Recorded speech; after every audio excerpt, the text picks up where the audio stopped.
खुलुमबाय दिनैनि Bodoland इंखं television studio हलाव आं मलेन बसुमतारी दिनैनि फुंबिलिनि गाहाय रादाबफोराव दं। पेट्रल डिजेलनि बेसेना पाकिस्तानाव बम बेफ्रुनाय बायदि बेफ्रुसारदों।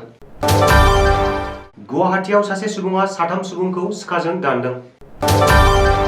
धलमारा जिनाहारिनि हेंथायै क'क्राझाराव बनसु आरो कच राजबंशीनि मोन 13 आफादा जथायै हानजा सुरदों।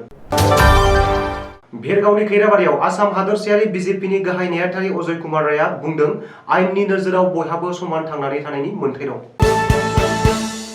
दानिया फैदो आबुं रादाबाव।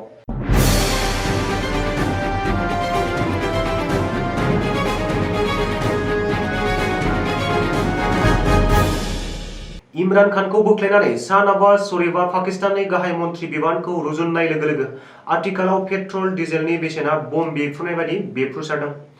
बृहस्पतिबारनिफ्राय पेट्रल डिजेल आरो केरासिननि बेसेनखौ गोदान सोरखारा लिटारफायाव 30 रां बांहोदों। पाकिस्ताननि राङारि मन्त्रि मिस्ताहा इस्माइलआ पाकिस्ताननि खौरांगिरिनि सिगाङाव फोसावनानै होदों।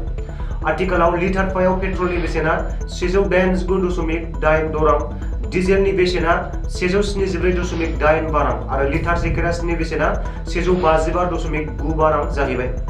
आथिखालाव हादरनाङारि हाथायाव पाकिस्ताना जोबोर उन गोग्लैसोनानै थालांनायखौ नोजोर गोग्लैदों। ओजोंहाय पाकिस्ताननि बारग' गाहाय मन्त्रि इमरान खानआ शाह नवाज शरीफ सोरखारनि सायाव गाग्लोबनो खाबु मोननाय लोगो लोगोनो हादराव गोदानै बिसायख'थि जाफिननांगौ होननानै दाबि खालामदों आरो 6 सानसिमल' समायसीमा होदों। गुवाहाटीआव सासे सेंग्राया गोबौ सिखाजों साथाम सुबुंखौ दाननानै गोब्राब जोखोम खालामदों।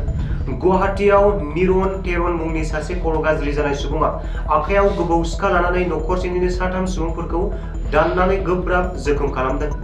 निरन टेरननि गोबौ सिखाजों दाननायाव सानै सुबुंनि आखायाव नांना आखाया जनाय बायदि जानानै दं। सुलुङाव मिथिनाय बादिब्ला गोबौ सिखाजों दानजानाय सुबुंफोरनि मुंफोरा फारियै अरुप टेरन, अनिता टेरन आरो सुमिरन टेरन होनना सिनायथिनाय जादों।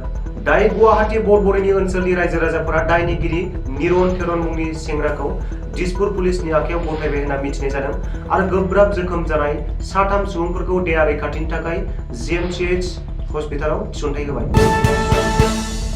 आइजोफोरखौ जायखिजाया समावनो बाहेरायाव ओंखारनो हायै बादि गाज्रि नोजोरजों नायना गाज्रि आखु बाहायनायखौ नुनो मोनबोबाय थादों। क'क्राझारनि दलमारा लाखुरा गामिनि सासे उन्दै हिनजावसाखौ हानजायारि जिनाहारि खालामनाय जाथायाव लोब्बा थानाय साथाम उदखारिखौ गोख्रों साजा होनांगौनि दाबिजों बनसुआ क'क्राझार पुलिसखौ खावलायनानै क'क्राझार पुलिसखौ गोख्रोङै नारसिनदों। लोगोसे कच राजबंशीनि गासै मोन 13 आफाद जथायै गोलाव हानजा सुरना फासि होनांगौनि दाबि दैखांदों। बिजेपि सोरखारनि समाव बांसिनै दुखु जारला सैनांदों आसामनि डि भटार मुं होजानाय सुबुंफोरा। उदालगुरि जिल्लानि खैराबारि ओनसोलाव हिन्दु बेंगलि हारिनि गोबां रायजो राजाफोरा नखरनि बिगोमा थैलांनायनि उनावबो उनजोलै फिसाफोराबो डि भटारनि मुङाव जार्लायाव गोग्लैनांदों। दिनै बे थासारिनि सायाव दुलाराय बिटिआर बेंगलि युव छात्र फेडारेसननि बानजायनायाव मोनसे सावरायथुन जानानै थाङो।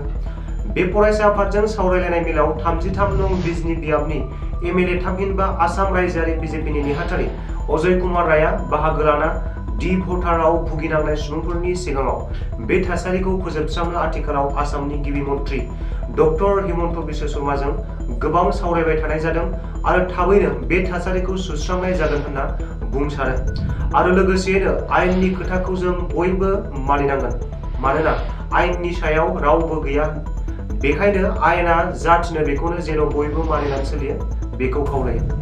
जों आयेननि गेजेरजोंनो बे डि भटार सोदोबखौ फोजोबस्रांनो आंनि रांखान्थिनि हेफाजाबजों सुंथा होगोन। बिनि थाखाय भुगिनांनाय रायजो राजाफोरा एसे धैर्य हमना फरायसा आफादजों जगाजग लालायो बेखौबो खावलायो।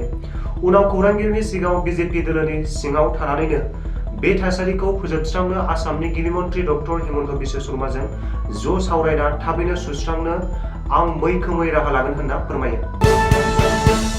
दिनैनि रादाबा एसेनोसै, गोजोन्थों।